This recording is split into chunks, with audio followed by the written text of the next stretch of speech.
بسم اللہ الرحمن الرحیم۔ بسم اللہ الرحمن الرحیم۔ السلام علیکم ورحمۃ اللہ وبرکاتہ۔ عزیز طلبہ، امید ہے آپ تمام احباب خیر و عافیت سے ہوں گے۔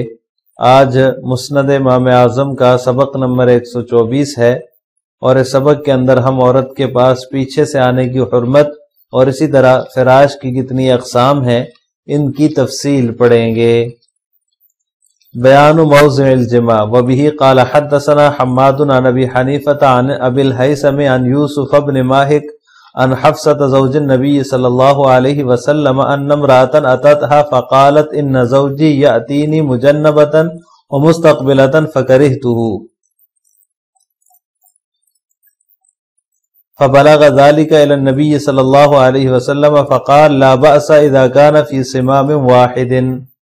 ام المؤمنین حضرت حفصہ رضی اللہ تعالیٰ عنہ سے مروی ہے کہ ایک عورت جو ہے وہ آپ صلی اللہ علیہ وسلم کی خدمت میں حاضر ہوئی تو اس نے کہا کہ میرا شوہر میرے پاس پہلو کی طرف سے بھی آتا ہے اور سامنے کی طرف سے بھی، میں اس کو ناپسند کرتی ہوں۔ یہ بات جب نبی کریم صلی اللہ علیہ وسلم کو پہنچی تو آپ صلی اللہ علیہ وسلم نے فرمایا لا بأس اذا كان في صمام واحد، کوئی حرج نہیں ہے جب سوراخ ایک ہی ہو۔ وبه قال حدثنا حماد عن أبيه عن حميد الأعرج عن أبي ذر رضي الله تعالى عنه عن النبي صلى الله عليه وسلم قال اتيان النساء نحو المحاش حرام۔ حضرت ابو ذر رضی اللہ تعالی عنہ سے مروی ہے کہ نبی کریم صلی اللہ علیہ وسلم نے ارشاد فرمایا عورتوں کے پاس پیچھے کی جانب سے آنا حرام ہے۔ وبه قال حدثنا ابو حنیفة عن معن قال وجدت بخط ابي اعرفه عن عبد الله بن مسعود رضی اللہ تعالی عنہ قال نهينا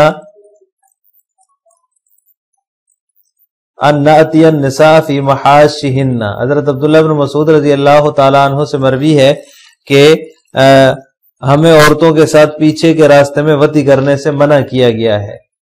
وبه قال حدثنا حماد عن أبيه عن أبي المنهال عن أبي القعقاع الخشني عن ابن مسعود رضي الله تعالى عنه أنه قال حرام أن تؤتى النساء في المحاش۔ حضرت عبداللہ بن مسعود رضی اللہ تعالیٰ عنہ سے مروی ہے، وہ فرماتے ہیں کہ عورتوں کے پاس پیچھے کے راستے سے آنا حرام ہے۔ عزیز طلبہ، ان روایات میں عورت کے ساتھ یعنی بیوی کے ساتھ پیچھے کے راستے میں وطی کرنے سے ممانعت آئی ہے، یہ ایک حرام فعل ہے۔ اس کے حوالے سے جو ہے وہ مختلف روایات ہیں کہ اس طرح سے جو ہے وہ اپنی خواہش پوری کرنا یہ جائز نہیں ہے، اس سے ہمیں منع کیا گیا ہے۔ دراصل جب لڑکا لڑکی نکاح کے بندھن میں بن جاتے ہیں تو ان کے لیے ایک دوسرے سے فائدہ اٹھانا جائز ہو جاتا ہے، وہ اپنے ایک دوسرے کے جسم کے مالک بن جاتے ہیں، لیکن شریعت نے اس تعلق کو ثابت کرنے کے لیے جو تعبیر اختیار کی ہے وہ بہت ہی عمدہ ہے کہ تم دونوں ایک دوسرے کے لباس ہو، ہن لباس لکم وانتم لباس لہن۔ تو لباس کا تعلق بھی ظاہر سے ہوتا ہے، تو اس چیز کا تعلق بھی ظاہر سے ہے۔ اور ایک جگہ فرمایا کہ عورتیں تمہاری کھیتی ہیں، جہاں سے چاہو آؤ۔ اب ظاہر ہے کھیت میں صحیح مقام پر بیج ڈالا جائے تو اس کا مقصد بھی حاصل ہوتا ہے اور کسی قسم کا کوئی نقصان بھی نہیں ہوتا، اگرچہ کھیت میں ہر طرف سے بندہ آ سکتا ہے، چاروں طرف سے آ سکتا ہے۔ اسی طرح شوہر جو ہے وہ بھی اس کھیتی میں جو ہے وہ صحیح مقام پر تخم ریزی کرے گا، حرث کے مقام پر تخم ریزی کرے گا تو اس کا مقصد بھی حاصل ہوگا، اور ورنہ بیج ضائع ہو جائے گا اور نقصان بھی ہوگا۔ یعنی کہ فرش میں اگر وہ ایک گندی جگہ ہے، گندگی بھی ہے، نقصان بھی ہے، اور بیج بھی وہاں جو ہے وہ ضائع ہو جاتا ہے۔ جو اگر وہ صحیح مقام پہ اس کا جو ہے وہ استعمال کرے تو اس کو اس سے جو ہے وہ اللہ تعالیٰ اولاد عطا فرمائیں گے، تو اس کا مقصد بھی حاصل ہو جائے گا اور جو ہے وہ بیج ضائع بھی نہیں ہوگا اور کسی قسم کا نقصان بھی نہیں ہوگا۔ بیان النسب لصاحب الفراش۔ وبه قال حدثنا ابو حنیفة عن حماد بن ابی سلیمان عن ابراہیم عن الاسود عن عمر بن الخطاب رضی اللہ تعالی عنہ ان النبی صلی اللہ علیہ وسلم قال الولد للفراش وللعاہر الحجر۔ حضرت عمر بن خطاب رضی اللہ تعالی عنہ سے مروی ہے کہ نبی کریم صلی اللہ علیہ وسلم نے فرمایا الولد للفراش، لڑکا صاحب فراش کا ہے، وَلِلْعَاهِرِ الْحَجَرُ اور زانی کے لیے پتھر ہیں۔ یہ جو حدیث ہے، اس حدیث کو محدثین نے جو ہے وہ احادیث متواترہ میں سے شمار کیا ہے۔ اس کو تقریباً 20 صحابہ کرام نے روایت کیا ہے، تو یہ جو ہے اکثر محدثین کے نزدیک احادیث متواترہ میں سے ہے۔ الحجر، حجر کا معنی جو ہے وہ ایک تو اس کا معنی رجم ہے، اور یعنی کہ جو زانی ہوتا ہے اس کی سزا رجم ہے، اور دوسرا معنی اس کا یہ ہے کہ وہ محروم ہوتا ہے، یعنی کہ بچے سے محروم ہوگا، اس بچے کا نسب زانی سے ثابت نہیں ہوگا۔ یہ حدیث جو ہے دراصل یہ ایک لمبی حدیث کا ایک حصہ ہے۔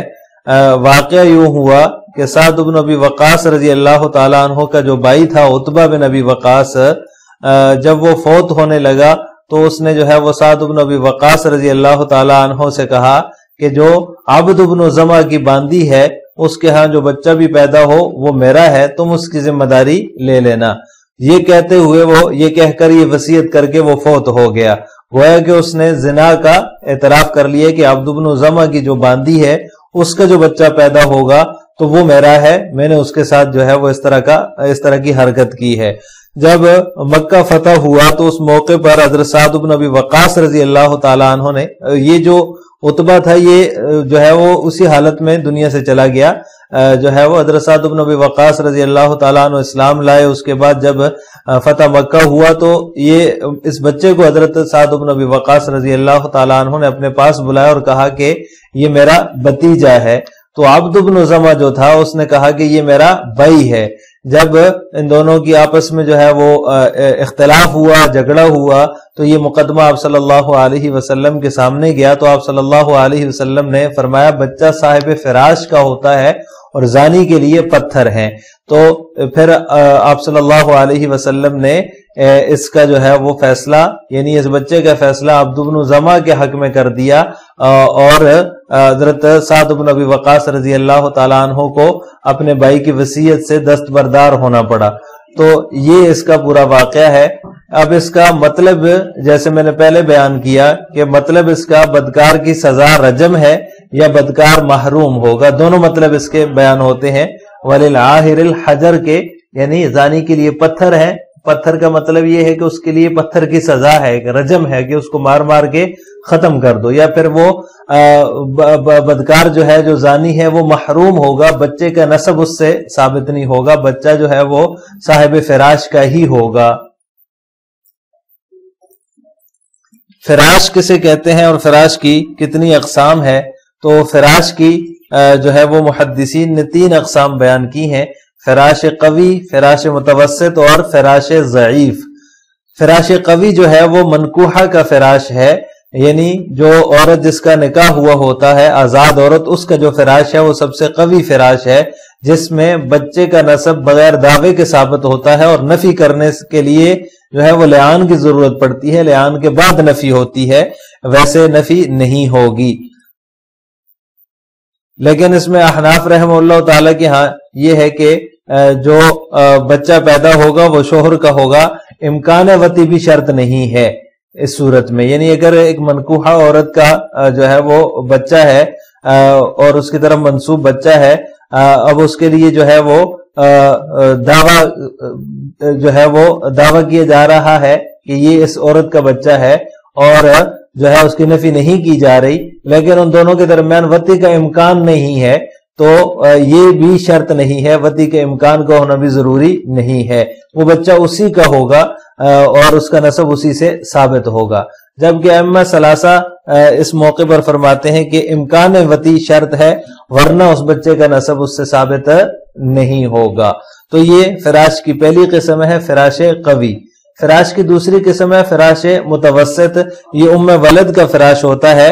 اب ام ولد کا آقا کی خاموشی سے اس کا نسب ثابت ہو جاتا ہے اس کے بچے کا، یعنی اگر آقا اس کا خاموش رہتا ہے، نفی نہیں کرتا، تو اس کا نسب ثابت ہو جائے گا. ہاں البتہ نفی اس نے کر دی تو پھر وہاں لعان کی ضرورت نہیں ہوگی، لعان کے بغیر بھی نفی ہو جاتی ہے. اگر اس نے نفی کر دی تو لعان کے بغیر بھی وہ نفی ہو جائے گی اور اس کے بچے کا نسب ثابت اس سے نہیں ہوگا، آقا سے نہیں ہوگا. یہ دوسرے قسم کا فراش ہے، فراش متوسط. تیسرے قسم کا فراش ضعیف ہے. یہ عام باندیوں کا فراش ہے جس میں نسب کے ثبوت کے لیے دعویٰ شرط ہے. اگر دعویٰ نہ کیا جائے تو وہ اس کا نسب جو ہے اس کے باندی کے بچے کا وہ ثابت نہیں ہوگا. اگر اس نے کسی کے بارے میں دعویٰ کر دیا کہ یہ فلاں کا ہے تو پھر اس سے جو ہے وہ نسب ثابت ہو جائے گا. اگر دعویٰ نہیں کیا تو اس کا نسب ثابت نہیں ہوگا. لہٰذا آج کے سبق کا خلاصہ یہ ہوا کہ ہم نے عورت کے ساتھ پیچھے سے جماع کی حرمت کا بیان اور اسی طرح جو ہے وہ فراش کی اقسام کی تفصیل پڑھی ہے. آخر میں آپ سے 2 سوال ہیں. نمبر 1، منکوحہ کا فراش کون سا فراش ہے اور اس میں بچے کا نسب کب ثابت ہوتا ہے؟ نمبر 2، زانی کے لیے پتھر ہیں، اس کا کیا مطلب ہے؟ ان دونوں سوالوں کا جواب آپ نے کمنٹ باکس میں دینا ہے. السلام علیکم ورحمۃ اللہ وبرکاتہ.